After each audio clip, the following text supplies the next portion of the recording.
Hola la compagnie, j'espère que vous allez bien. Aujourd'hui, on se retrouve dans une nouvelle vidéo dans laquelle on va parler du S21 et du S21 Ultra. Donc j'ai reçu ces smartphones depuis maintenant un petit peu plus de 3 jours. Donc ce que je vais faire dans cette vidéo, c'est que je vais vous donner mon avis à chaud après ces 3 jours d'utilisation. Mais d'abord, je vous ai fait un petit déballage pour que vous puissiez voir ce qu'il y a dans la boîte si jamais vous décidez de les acheter. Et juste avant de commencer la vidéo, n'hésitez pas à vous abonner et à mettre un pouce bleu si le contenu vous plaît, puisque moi ça m'aide grandement.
Donc déballage terminé, comme vous avez pu le voir, il n'y a plus de bloc secteur dans la boîte, d'où le fait que les boîtes soient beaucoup plus fines. Donc maintenant je vais vous parler des choses que j'ai pu noter après ces 3 jours d'utilisation.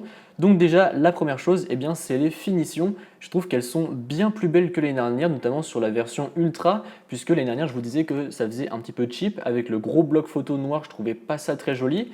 Et là j'aime vraiment beaucoup que ce soit la couleur. Donc ici je l'ai dans la version grise, on a des reflets un peu rose bleuté, je trouve ça vraiment très joli. Et le module photo est bien mieux incorporé au corps du téléphone, donc vraiment je trouve que ça rend très bien. Sur la version normale, je trouve également que les finitions sont très jolies, sauf que ici la différence c'est qu'on va retrouver un dos en plastique, mais encore une fois je trouve le module photo bien mieux intégré par rapport à l'année dernière, et ici en violet avec les finitions en rose gold, je trouve ça vraiment très joli. Alors après, je dois vous avouer que ça fait drôle de réutiliser un si grand smartphone venant d'un iPhone 12 mini, mais par contre en ce qui concerne le S21, je trouve que c'est vraiment le gabarit idéal. Que ce soit en termes de poids ou en termes de taille, je trouve qu'il est vraiment parfait, il n'est pas trop lourd et il n'est pas trop grand, je trouve que c'est vraiment le bon compromis. Par contre, quelque chose que je trouve absolument magnifique sur ces deux smartphones, c'est leurs écrans.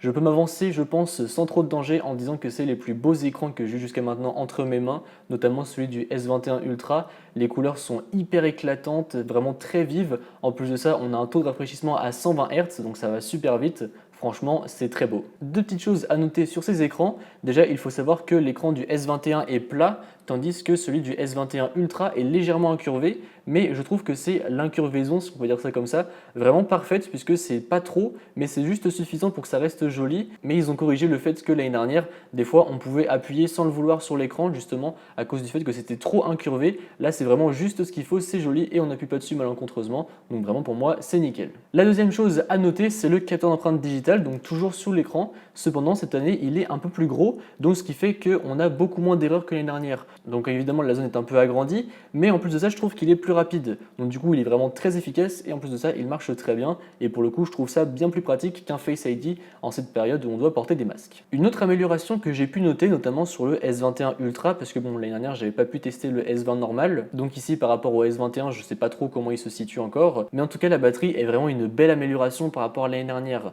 Sur le S20 Ultra l'année dernière, je vous disais que c'était un peu juste de tenir cette journée avec le 100 Hz d'activer.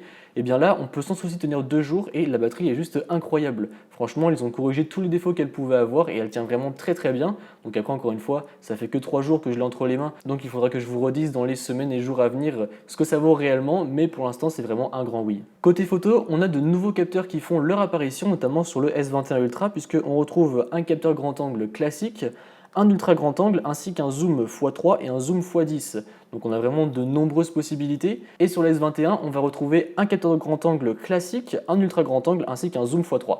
Donc on perd quelques petites options de zoom, mais les photos sont vraiment très jolies. Après, j'ai pu en prendre que quelques-unes comme ça à la volée, mais que ce soit les miennes ou que ce soit celles de mes confrères que j'ai pu voir un petit peu sur Twitter, elles sont très très bonnes et surtout le zoom est vraiment excellent. Là, je vous ai mis quelques exemples à l'écran, mais encore une fois, il faudra en faire plus pour pouvoir avoir plus de détails et voir réellement ce qu'il vaut, mais pour l'instant, j'aime vraiment beaucoup en tout cas. Mis à part ça, on a toujours de très bonnes performances sur les deux appareils. En plus de ça, ils sont équipés de la nouvelle version d'Android et surtout de la nouvelle version de One UI 3.0, et ça c'est vraiment très plaisant. Je vous en parlais un petit peu dans ma review du Fold il y a quelques jours, mais j'aime vraiment beaucoup le nouveau look de One UI parce que je trouve que ça fait un peu plus épuré et un peu plus clean encore, donc vraiment j'aime beaucoup. Et alors, chose que j'aime vraiment énormément, c'est le fait qu'on puisse avoir les actualités Google en swipant vers la gauche, et ça c'est vraiment un plaisir puisqu'on n'est plus obligé d'avoir le truc Bixby Vision de Samsung, on peut avoir le truc Google et ça j'aime beaucoup. Après, ils sont équipés de la 5G, de la recharge sans fil, de la recharge sans fil inversée, bref, tout ça on en parlera plus en détail dans le test complet qui arrivera dans les prochains jours. En tout cas, voilà ce que je peux vous dire sur ces deux smartphones après quelques jours d'utilisation. N'hésitez pas à me dire dans les commentaires ce que vous en pensez et surtout n'hésitez pas à me poser des questions si jamais vous en avez, comme ça je pourrai y répondre dans les tests dédiés de ces deux smartphones. Sur ce, j'espère que la vidéo vous a plu, et comme d'habitude n'hésitez pas à mettre un pouce bleu, à me suivre sur les réseaux sociaux qui se trouveront dans la description et à vous abonner. Allez, salut!